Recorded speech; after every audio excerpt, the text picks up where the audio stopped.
วันนี้นะครับตู้รีเทิร์นเนี่ยก็ได้มาเป็นที่เรียบร้อยแล้วเดี๋ยวเราไปดูกันดีกว่าอาวุธลับตู้รีเทิร์นเนี่ยเราควรจะสุ่มหรือไม่สุ่มดีนะครับเดี๋ยวคลิปนี้เราไปดูกันเลยนะ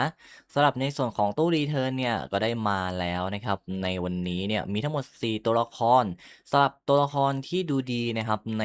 การรีเทิร์นรอบนี้เนี่ยก็จะมีเลยนะครับตัวเฟ้าแล้วก็ตัวของจริงแล้วก็จะเป็นตัวของตัวดาวรินนะครับ ดูดีนะเพราะว่า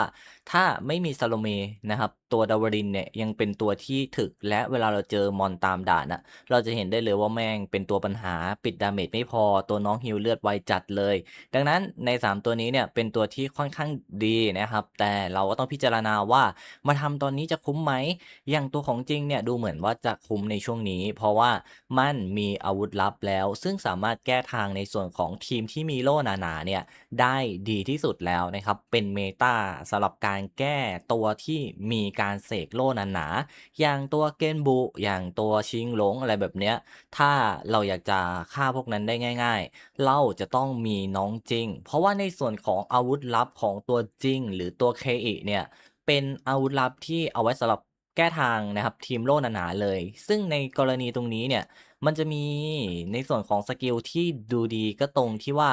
เมื่อเราปล่อยสกิลอัลติเมตนะครับจะเคลียร์โล่ป้องกันทั้งหมดหรือล้างโล่ป้องกันเนี่ยทั้งหมดที่เป้าหมายมีเนี่ยออกไปและทำให้ภายในระยะเวลา9วิเนี่ยไม่สามารถได้รับโล่ป้องกันหรือเสกโล่ไม่ได้นั่นเองในตัวเกนบุหรือชิงหลงเนี่ยบอกเลยนะครับว่าโดนสกิลนี้ไปต่อไม่เป็นและณที่นี้เนี่ยสกิลทุกสกิลนั้นมีความคอมโบกันหมดเลยตรงที่สกิลเงาดาบหรือไอ้สกิลที่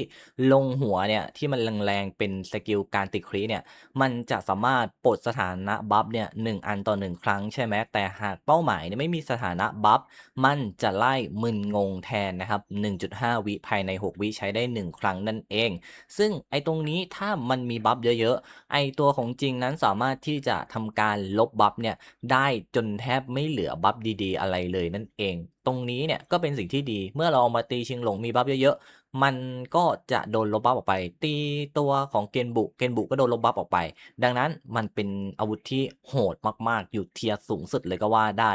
และในตรงนี้ถ้าเราอยากจะตีสกิล1ให้ติดคริเนี่ยเราจะต้องทำให้บทเทพตัวจริงขั้นที่3ด้วยเพราะว่าขณะต่อสู้คริมันจะเพิ่มขึ้น400ซึ่งไอตัวสกิลของเงาตามวิญญาณเนี่ยมันต้องติดครินะครับดังนั้น ไอ้คริเราอะจะต้องเยอะนะครับและมันก็จะมีการเสริมการทะลุป้องกันกายภาพด้วยนั่นเองเห็นไหมว่า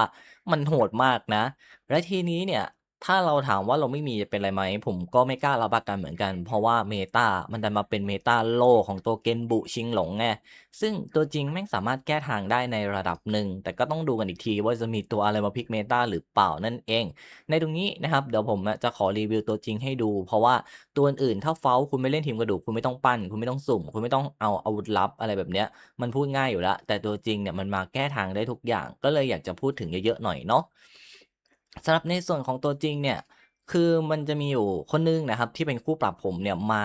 เนิ่นนานเขาพยายามปรับทีมปรับตัวหลบปรับตัวแก้ทางกับทีมผมเนี่ยมาจนผมเนี่ยรู้ตัวว่าเขาพยายามปรับหลบอยู่เพราะว่าผมสังเกตตลอดใช่ไหม ซึ่งก็จะเป็นตัวนี้นะครับเป็นเพื่อนชาวต่างชาตินะครับไม่น่าจะใช่คนไทยจะได้ไม่ต้องมีปัญหาเนาะซึ่งเขามีการปรับตัวมาตลอดนะครับในตรงนี้ผมก็เลยเจอรีวิวเนี่ยในส่วนของตัวจริงนะครับให้คุณผู้ชมดูกับคนที่เป็นคู่ฟัดคู่เหวี่ยงกับผมนะครับที่มีค่าพลังเนี่ยแบบเท่าๆกันและพยายามจะปรับตัวแก้ทางกันอยู่นั่นเองซึ่งเขานะครับปรับตัวตามแบบว่า เฮ้ยจะสามารถชนะได้ทางไหนอะไรยังไงบ้างเนาะเฮ้ยทำไมกดตีไม่ได้เดี๋ยวขอลองคือผมอยากจะให้เห็นประสิทธิภาพของตัวจริงไงโอ้เพิ่งมากดได้ในตัวจริงเรานะครับเดี๋ยวผมจะขอใช้เป็นทีมนี้นะครับไม่ได้ปิดเนาะก็สามารถเอาไปเล่นได้ซึ่งคอมโบจริงถ้าคุณจะเล่นแล้วชนเกนบุเนี่ยให้ได้ดีที่สุดอะมันจะมีก็คือให้ตัวจริงเป็นตัวเปิดใช่ไหม และในส่วนต่อมาเนี่ยเราก็จะให้ชิงหลงก็ได้เพราะว่าเราต้องการให้น้องเปิดแค่ทีเดียวลบโล่แค่ทีเดียวพอให้น้องอันติทีเดียวพอก็จะใช้ในส่วนของตัว Tarot เนี่ยให้มีการเร่งนะครับในส่วนของตัวจริงเราเนี่ยให้ทำการปล่อยสกิลอัลติเมตเลยโดยเบื้องต้นลงไปปุ๊บปล่อยแล้วมันก็จะทำให้โล่เนี่ยหายไปในช่วงระยะเวลา10วิเนี่ยคือตัวของเกนบุเราอะ ได้สกิลอยู่แล้วนะครับมันทำให้เขาตายแน่นอนไอ้ตัวข้างหน้าเขาแต่ทีนี้เขาก็จะมีการปรับเห็นไหมเขาพยายามปรับหลบปรับอะไรแบบเนี้ยปกติคนจะเอาไว้กลางนะครับมันจะได้แบบคอมโบง่ายๆหน่อยจะได้โดนหลายๆตัวแต่เขารู้ไงคนอื่นเอาไว้กลางกันหมดทีนี้เขาก็จะเอาตัวมาไว้ริมซึ่งเกนบุเราก็อาจจะวิ่งลงไปล่างอะไรแบบเนี้ยเขาก็สามารถมาล้วงไอ้ตัวบางๆเราได้นะครับหรือมันก็ไม่โดนตัวน้องหรือโล่ของเกนบุเรามันวิ่งไปชนข้างล่างแล้วมันก็จะทำให้โล่ตัวแรกที่ทำดาเมจอะไม่โดนตัวน้อง ไอตัววิเวียนกับตัวเขามันก็จะไม่ตายใช่ไหมดังนั้นเขาทำปรับหลบแบบดีมากเขาพยายามหาแบบคอมโบหรือทางที่แบบมุดไปทางไหนแล้วดีเขาจะพยายามมุดอะไรแบบเนี้ยดังนั้นนะครับเราเนี่ยก็จะต้องดูที่เขาการปรับแก้ทางกันอีกทีหนึ่งแต่ทีเนี้ยถึงแม้ว่าเขาจะเอาตัวเกมบุกไว้บนวิเวียนไว้บนนะครับแต่ว่าเราเล่นกลางเหมือนเดิมเนี่ยซึ่งถ้าเราเอาตัวของจริงหรือ KE เนี่ยมาไว้ข้างล่าง สกิลอัลติเมตมันก็จะเลือกโจมตีเป้าหมายเห็นไหมมันชี้ไปที่ตัวนี้มันก็จะไปที่ตัวชิงหลงอย่างน้อยชิงหลงนะครับก็เพิ่มประสิทธิภาพดาเมจเนี่ยให้กับตัวเกนบุได้ดีเพราะมันเพิ่มโล่ไงถ้าตัวของชิงหลงโดนลบโล่และไม่ให้สเตกโล่อะมันจะเกิดอะไรขึ้นก็แน่นอนนะครับว่าเกนบุเขาก็บางเหมือนเดิมหรือถ้าเขาเอาตัวชิงหลงไปหลบหลังเนี่ย เราก็เอาไปถมที่ตัวของเกนบุฝั่งเขาเลยก็ได้ อย่างน้อยโล่เขาก็ไม่ขึ้นเหมือนกันนั่นเอง นี่คือการแก้ทาง แต่คุณต้องมีในส่วนของเร่งสกิลเนี่ยให้เยอะที่สุดในทีมนะฮะไม่งั้นน่ะมันจะไม่ได้โยนในส่วนของตัวการลดคูลดาวน์เนี่ยมาให้กับตัวที่มีเร่งสกิลสูงสุดเนาะเพราะทารอสมันเลือกโยนให้กับตัวที่มีเร่งสกิลสูงสุดนั่นเอง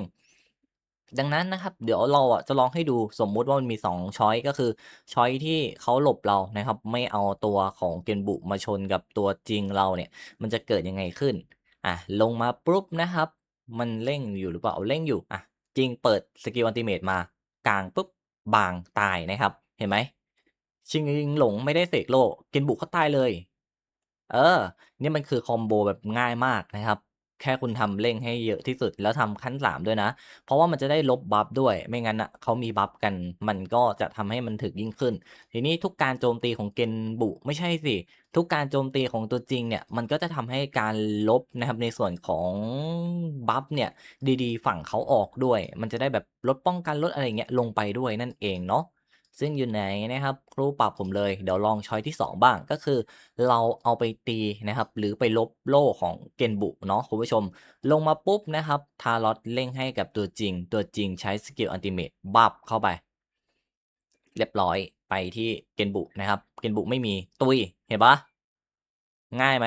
ง่ายมากนะครับคือตอนจริงๆผมเอาไปเล่นทีมกระดูกแล้วรู้สึกว่ามันไม่ค่อยดีนะครับรู้สึกว่าดาเมจมันก็ไม่ได้พุ่งอะไรขนาดนั้นเนาะเดี๋ยวให้ดูอีกทีหนึ่งทุกการโจมตีปกติเนี่ยบัฟเขาหายด้วยนะปกติบัฟเขาจะเยอะมากเห็นไหมบัฟเข้ามาโจมตีปกติจึ๊กจึ๊กจึ๊กหายทีละอันทีละอันนะฮะเห็นเปล่าแต่ต้องตีติดครินะต้องดาบลงหัวนะครับเดี๋ยวดูรอบนี้ตีจึ๊กจึ๊กเนี่ยบัฟหายเห็นไหมเมาส์ผมชี้ไม่โดนน่ะคุณผู้ชม เออเอ้ยเอายังไงดีวะเขาตายเร็วเกินไปอะอืมจะทำยังไงดีให้เห็นว่าลบบัฟอะคุณผู้ชมไม่ต้องใช้สกิลอัลติเมตดีไหมเขาจะได้ต่อยยากๆหน่อยโอเคนะครับแต่ผมไม่รู้ว่าผมจะรอดหรือเปล่านะอยากให้เห็นการโจมตีแบบติดครินะครับว่าเขาจะโดนลบไหมอะน่ะดาบลงหัวนะครับดาบลงหัวเห็นเปล่าบัฟเขาหายไปทีละอันทีละอันนะถ้ามันติดคริแล้วเป็นรูปแบบดาบลงหัวนะคุณผู้ชมอาจึ๊ก ของเราตี้ L อะเห็นไหมบัฟหายนะครับถ้าบัฟหายก็บ้างเหมือนเดิมดังนั้นตอนนี้เนี่ยเหมือนว่าตัวของจริงเราเนี่ยจะมาทำการลบในส่วนของโล่หรือทีมที่มีโล่หนาๆนะครับทีมที่เขาใส่แบบโล่เน้อะๆอะไรแบบเนี้ยคือจริงสามารถมาแก้ทางได้ในระดับหนึ่งเลยนะครับแต่ไม่รู้ว่าในอนาคตจะมีตัวอะไรเนี่ยที่มาปรับกับการแบบบล็อกโล่อะไรให้มันแบบอยู่คงเดิมหรือเปล่า ถ้ามีแบบนั้นมาตัวจริงมันถึงจะหมดประโยชน์นั่นเองเนาะดังนั้นณปัจจุบันก็จะพูดยากหน่อยหนึ่งว่าตัวจริงนั้นมันไม่สำคัญแล้วนะครับมันยังคงสำคัญแบบในเรื่องการ PVP แต่ในเรื่องการบูสต์ดาเมจมาจากการ PVE ที่ผมไปลองดูกับทีมกระดูกเนี่ยผมรู้สึกว่ามันมันมากขึ้นแต่มันก็ไม่เท่ากับทีมฟ้าว่ะลองดูแล้วนะครับมันไม่ได้แบบดาเมจพุ่งจนเวอร์วังนะครับมันมีดีบัฟอะไรในตัวที่มีบัฟสนับสนุนเนี่ยที่ดีขึ้นเฉยๆนั่นเองเนาะนี่นะครับ บอกเลยว่าคอมโบนี้เด็ดมากคุณผู้ชมมันลบโลกก่อนเลยจะโดนชิงหลงยังไงก็บางเพราะว่าปกติแล้วชิงหลงบางทีมันอาจจะไม่ตายเนี่ยมันเสกโลได้เรื่อยๆนะครับแต่ตัวจริงมันคุมกำเนิดช่วงต้นไว้เลยอะไรแบบนี้นี่เองแต่คุณไม่ใช่ใส่ลงปุ๊บแล้วจะเล่นได้คุณต้องหาของคุณต้องปลดเทพตัวจริงเยอะๆซึ่งจะให้มีประสิทธิภาพยังไงก็ต้องปลดขั้น3เพราะว่าเราจะเอาแค่การใช้สกิลแบบว่าลบโลกเคลียร์โลกอย่างเงี้ยผมมองว่าถ้าบางครั้งอะมันลบโลกเคลียร์โลกแต่มันเอาไม่ตายเอาไม่อยู่เนี่ยมันเป็นเพราะบัฟบนหัวเขานั้นมีการสนับสนุนมาเยอะนะครับซึ่งเราจะลบบัฟได้มันก็ใช้ได้แล้วนี่พี่แต่อัตราคริล่ะเพราะเราใส่เร่งไปแล้วอัตราคริเราจะหาจากที่ไหนให้มันได้เยอะๆเพื่อให้ติดคริในวิญญาณดาบเนี่ยมันจะได้ทำการลบในส่วนของสถานะบัฟของเป้าหมายล่ะ ซึ่งเราก็ต้องมาทำนะครับ เพราะว่ามันได้คิดตั้ง400และได้ดาเมจเนี่ยแบบเจาะเกาะอีก15%โดยที่ไม่สนเอฟเฟกต์ซ้อนทับอะไรแบบนี้เลย ดังนั้นเห็นไหมว่ายังไงแม่งน้องอะมันมีบทบาทตรงนี้เลยนั่นเองนะคุณผู้ชมโหเป็นอะไรที่แบบว่าเออ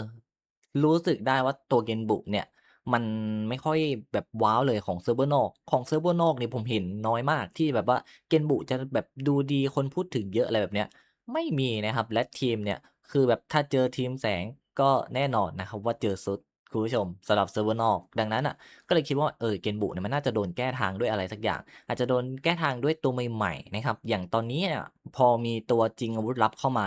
เกนบุโดนแก้ทางยับเลยนะครับแทบจะทำอะไรไม่ได้ไม่มีโล่ดาเมจไม่แรงของเขาถ้าใส่มาฝั่งผมก็วัดผลกันเหมือนกันนั่นเองนะครับดาเมจก็ลดลงโล่ก็ไม่หนาเหมือนเดิมนั่นแหละเนาะดังนั้นก็จะเป็นแบบนี้เลยนี่เองซึ่งตัวของจริงหรือเคอิผมควรไปเรียกเคอิดีไหมเพราะว่าชื่อในนอกมันจริงไงพอมาในไทยปุ๊บมันเป็นเคอิแล้วผมก็พูดเคอิอย่างเงี้ย มันไม่รู้เรื่องนะครับคนหลายๆคนก็คือแบบพี่จริงมันคือตัวไหนวะอ้าวมันคือ KE นะครับโอเคเดี๋ยวพยายามจะปรับเปลี่ยนแล้วกันเนาะดังนั้นนะครับก็จะเป็นประมาณนี้เลยเฮ้ยเนี่ยสำหรับคนเนี้ยลองสังเกตดูที่มังกรเขาดิเห็นเปล่าโล่นะครับโล่คือถ้าเขาไม่มีโล่สักอย่างไอ้พวกนี้แม่งไร้ประโยชน์เลยนะครับไร้ประโยชน์ ไร้ประโยชน์นะครับบอกเลยว่าโล่คุณเนี่ยจะมีประสิทธิภาพได้ยังไงในเมื่อคุณเสกไม่ได้ดังนั้นเห็นไหมว่าไอ้โล่พวกเนี้ยพยายามอย่าแลกมานะครับเพราะว่าเราเอาด้วยความแบบตรงๆเลยอะไอ้พวกที่มันเป็นออราดูดแสงหรือดูดเลือดเนี่ยมันดีกว่ากันเยอะเพราะว่ามันไม่โดนแก้ทางด้วยอะไรอยู่แล้วแต่พวกเนี้ยโดนแก้ทางคือจนหมดประสิทธิภาพจนใช้ไม่ได้เลยนั่นเองว่ะคุณผู้ชมโหคือแบบดีนะก็จะเป็นแบบนี้นี่แหละเนาะ ดังนั้นนะครับสำหรับในตู้รีเทิร์นในรอบนี้เนี่ยค่อนข้างดีเลยคือถ้าจะให้พูดกันแบบง่ายๆเนี่ยถ้าคุณเล่นในส่วนของตัวฟ a ลและเล่นทีมกระดูกอยู่ไม่มีตัวของโรกิคุณต้องเอาฟ a ลและคุณต้องสุ่มอาวุธลับมาอย่างน้อยเทพตัวจริงขั้น3แต่ถ้าเราไม่รีบนะครับสำหรับตัวฟ a ลเนี่ยคุณไปประมูลเอาดีกว่าถ้าซื้อแบบโดยตรงแบบเบ็ดเสร็จเลยอะตกอยู่ที่ประมาณตัวละประมาณเกือบหมื่น แต่มันก็ถูกกว่าตรงนี้ประมาณ5,000แต่สำหรับคนที่เร่งเนี่ยสามารถที่จะใช้ตรงนี้เร่งได้เพราะมันก็มีของพวกเนี้ยในการสนับสนุนให้มีสกินให้แลกด้วยสำหรับตัว FAL เนาะคุณผู้ชมและก็ต่อมานะครับจริงเนี่ยถ้าเรามองว่ามันแบบดาเมจเวอร์ไหมสำหรับช่วงหลังๆเนี่ยมันไม่ได้เวอร์นะครับแต่ว่ามันก็มีหน้าที่ที่ดีอย่างที่ผมรีวิวไปนั่นแหละแล้วก็ Dwellin นะครับตราบใดที่มันยังไม่มีตัว Salome มาทีมไฟอะตัวน้องจะเป็นตัวดีที่สุด และก็สำหรับบอตในด่านเนี่ยเป็นตัวที่เล่นแล้วมันปวดหัวแล้วก็แบบว่าเป็นตัวที่ผมอะติดกับมันอะตลอดนะครับไม่เคยชนะทางมันได้เลยเพราะว่าดาเมจไม่พอคือแบบตัวน้องไม่ง heal แรงจัดเลยไม่ว่าจะตีมังกรตายก่อนแล้วจนเหลือน้องตัวเดียวก็เอาน้องไม่ลงระหว่างเจออาทิน่ากับเจอตัวดาวลินผมบอกเลยว่าดาวลินเป็นตัวที่ผมเกลียดที่สุดแล้วในหมู่แท้งเนี่ยบอกเลยในเรื่องตามด่านนะดังนั้นก็จะเป็นแบบนี้เลย แล้วมันก็จะมีในส่วนของตัวอาวุธลับมานะครับอย่าลืมนะว่าอาวุธลับเนี่ยถ้าคุณเล่นทีมกระดูกแล้วคุณมองในตู้ว่าเฮ้ยเราเล่นตัวของเฟ้าอยู่ในทีมนะครับเล่นตัวของจริงเคอิอยู่ในทีมเล่นตัวของโดวลินอยู่ในทีมเนี่ยอัตราใน4เนี่ยเฮ้ยสุ่มไปมันมีโอกาสออกนะและมันมีโอกาสออก4ตัวนี้มากที่สุดถ้ามันไปออกตัวใดตัวหนึ่งคุณได้ฟรีเลยนะเนี่ยได้ใช้ด้วยดังนั้นอ่ะ ก็สุ่มแต่ถ้าสมมุติว่ามันมีแบบ จริงตัวเดียวที่เราได้เล่นแล้วเราแบบว่าไม่ได้เล่นตัวอื่นเลยอะคืออย่าไปสุ่มถึงการันตีมันนะครับเก็บไว้รอบหน้าเอารอรอบที่มันมีเรตตัวที่เราใช้เยอะๆดีกว่าดังนั้นสุ่มรอบหนึ่งจำกัดที่60นะครับต่อ1ครั้งในอิเวนต์ที่มันมาเพราะอย่างรอบเนี้ยผมก็ได้มานะครับทั้งหมด3ก้อน60ได้3ก้อนหัวจะปวดคุณผู้ชม คือโดนการันตี60นะครับแล้วก็ได้มาจากตรงนี้2ก้อนนะครับก็เป็น3ก้อนนั่นเองเนาะคือแบบการันตีล้วนๆในตู้นี้นะครับก็จะเป็นแบบนี้นี่แหละอย่าลืมนะก็ถ้าคุณเล่น Vault แลกมาคุ้มไหมเป็นอยู่เทียร์เดียวสูงสุดเลยเพราะว่ามันจะเร่งประสิทธิภาพของตัว Vault คุณน่ะให้ดีที่สุดและในส่วนของสกิลอันอื่นๆหรืออาวุธลับอันอื่นๆเนี่ยแล้วแต่ใจคุณนะครับว่าคุณอยากจะได้ไหมอย่าง Apollo เนี่ยน่าจะ พุ่งขึ้นมาในระดับหนึ่งเลยจากสกิลมันนะแล้วก็ตัวอื่นๆก็จะเป็นประมาณนี้นะครับ Devlin น่าแลกไหมไม่ต้องแลกนะครับถึงเราจะเล่น Devlin ผมก็คิดว่าไม่ต้องแลกถ้ามันไม่ได้สุ่มแล้วหลุดออกมาให้เราใช้อะเราไปใช้อันอื่นดีกว่านะครับไม่ต้องไปใช้มันหรอกเพราะว่ามันไม่คุ้มนะครับเอามาแลกกับพวกตัวที่มันไม่ใช่ตัว damage นะครับดังนั้นก็จะเป็นประมาณนี้เลยแล้วกันเนาะอะสำหรับคลิปนี้นะครับไม่ได้มีอะไรไปมากกว่านี้แล้วไม่ได้ทำคลิปนะครับคุณผู้ชมก็คงตกใจว่าทำไมเมื่อวานไม่ได้มาทำคลิปเนาะซึ่งก็เลยมาอ้าวเมื่อวานไม่ได้ทำอ้อวันนี้ต้องมาทำให้นะครับก็เลยแบบมาทำให้เนาะก็มีข้อมูลเล็กๆน้อยๆสำหรับคลิปนี้นะครับก็คงไม่ได้มีอะไรไปมากกว่านี้แล้วก็คงต้องขอตัวลาคุณผู้ชมไปก่อนแล้วสวัสดีครับ